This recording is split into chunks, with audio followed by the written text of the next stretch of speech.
it's me, Rasheed, the coach, and welcome to Catch the Coach, your video newsletter for success and fulfillment. And some of you who subscribe via my website also get the printed version, or rather the email version that comes to you once every month. Today, as I record this, we are into early July, and that means that the first half of the year, January to June, has already passed by. So we're going to be looking at two really important things today. Your first half of the year review, and then your year part two. So we're going to be looking at your January to June review, and then your year part two progress, where it is that you're wanting to move to. And here's the thing, what's really fascinating in life is that very often at the beginning of every year, we're keen, we're energized, we're setting goals, we're setting resolutions, and before we know it, we're complaining about how fast time goes, even though we know that time and its passing is very, very, very subjective. And then often we've lost track of the things that we're wanting to do, or we're moaning about where we're at or where we're not at. So it's really important to take these regular moments to pause and reflect. Organisations do it, they break the years into quarters. Farmers will need to be mindful about that in terms of working for the seasons, but many of us in our own lives don't use these points to stop. So I'm using this midway point as a really good opportunity. And I know a number of people who it's really, really important that they really reflect, they take all the learning from the year so far, and that they're able to move forward for the rest of the year, moving ahead. So that's going to be our main focus of today. That's our real main focus today. Just a couple of very, very, very quick things to say. First of all, huge thanks to all the new clients I'm working with. Very excited about the management and leadership programs I'm working with. Well done everybody who's on those programs, and there's some new programs that are about to begin over the summer, so really looking forward to that. And all those people who are working with me personally, all the best to all the people who are on the new cohort of the Innovating for Growth program at the British Library. That leads me nicely on in terms of events. Remember that I run Networking for Success, an event to help you to move forward in your life, your career, your businesses. It's about building your business, your career through relationships. Everything's about relationships. So that's run monthly at the British Library. I'll put a link below here.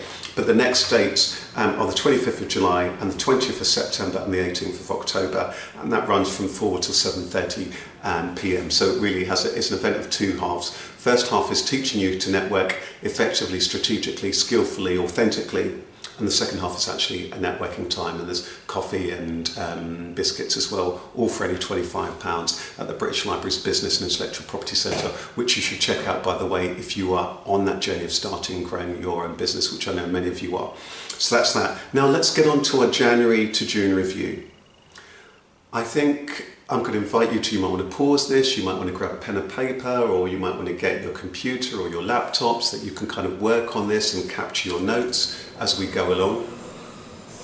I think one of the first things I want to begin to get you to think about is, first of all, what have been the main events so far for you personally and professionally?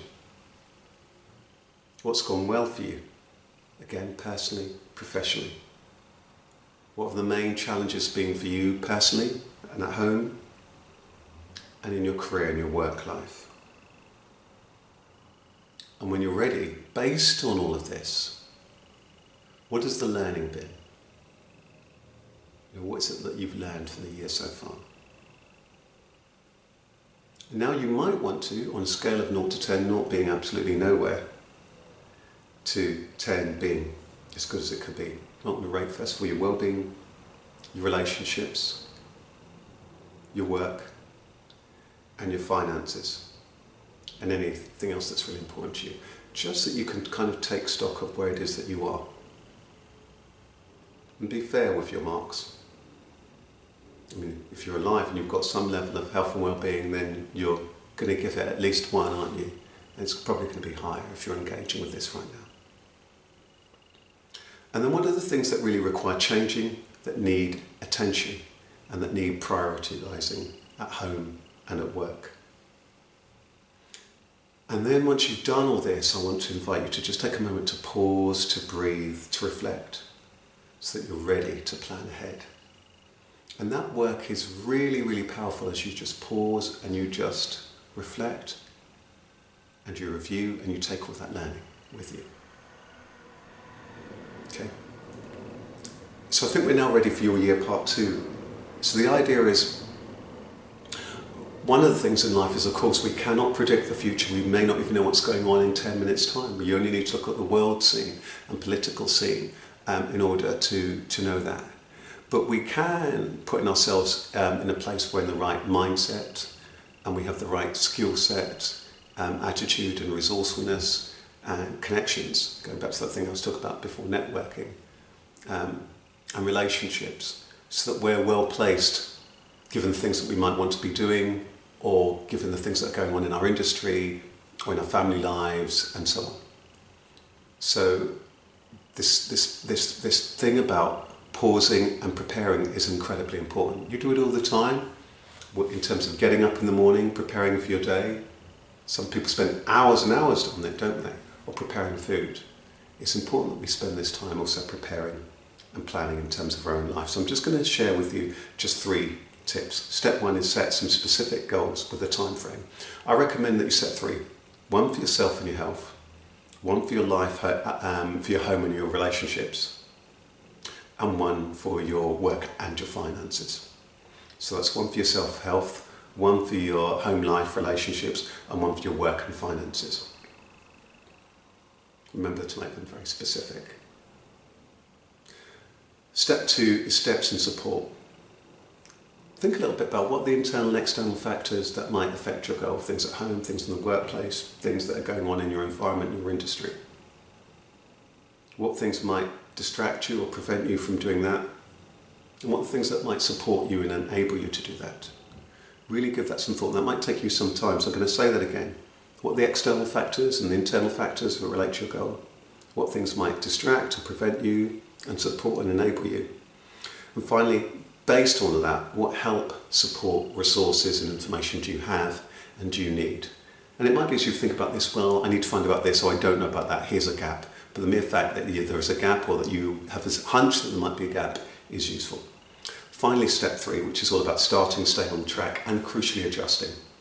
So I invite you to set a date for each of your goals. I'm going to invite you to put the actions that you've said that you want to do in your diary, wherever it is you keep it, electronically or personally. I put everything in my paper diary, and I have some things electronically, because I like to be able to see it and engage with it. So, put those things in your diary and start now. And then, put in time also to plan and review these things as well, because things are going to change. So not just put the things in the diary, but think about, again, when you're going to do your next review. You might think I'm going to do it midway through between, July and December. I'm going to put something in at the beginning of October or whatever it might well be. Okay. I think we're now ready to move on. And my tip for this month is pacing yourself, setting the right pace. I was thinking about this today as I was heading toward a game of squash. So my tip here is really to begin to think about what's the right pace for you personally, professionally, given your health and your well-being. Think about the pace considering what it is for what you need to do, how big the task is. What's the right pace? It might not just be something that involves you, that involves others too. Are you going too fast or too slow? I often have to be mindful that often when I'm speaking or if I'm coaching, that sometimes I might need to shift the pace, relax the pace, pause the pace, step back on the pace. And we tend to live in quite a fast-paced world.